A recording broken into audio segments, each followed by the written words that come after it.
नमस्कार प्रेक्षकांनो, मुरंबा या मालिकेच्या नवीन प्रोमोमध्ये आपण बघणार आहोत की आता घरातले मात्र अक्षयचा लुक चेंज करतात आणि आता शशिकांत मात्र अक्षयला म्हणतो की जोपर्यंत तुला तुझं प्रेम पुन्हा मिळत नाही, तू रमाला जिंकत नाही, तोपर्यंत आता अजिबात थांबायचं नाही.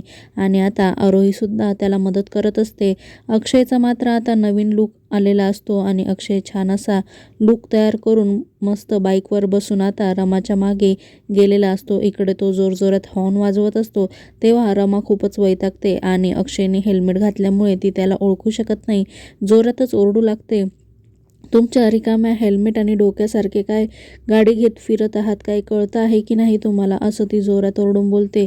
तेव्हा मात्र आता इकडे अक्षय बोलू लागतो की अहो हेल्मेट डोक्याचं राहू द्या, माझी सीट रिकामी आहे ते बघा. आणि तेव्हा मात्र आता रमा त्याच्याकडे बघते तर अक्षय मात्र हेल्मेट काढतो आणि खाली उतरून उभा राहतो. त्यानंतर मात्र रमा त्याच्याकडे आनंदाने बघते आणि अक्षय असं म्हणते. इतक्यात मात्र अक्षय आता तिच्या जवळ जातो आणि हात पुढे करून म्हणतो की तुझ्या प्रेमावर माझा हक्क आहे आणि तो मी आता गाजवणारच. आणि त्यावर मात्र आता रमा अक्षयला साथ देणार का आणि अक्षय मात्र आता रमाला पुन्हा एकदा परत मिळवणार का, हे मालिकेच्या येणाऱ्या भागांमध्ये आपल्याला बघायला मिळणार आहे. अशाच नवनवीन भागांसाठी चॅनलला नक्की सबस्क्राईब करा.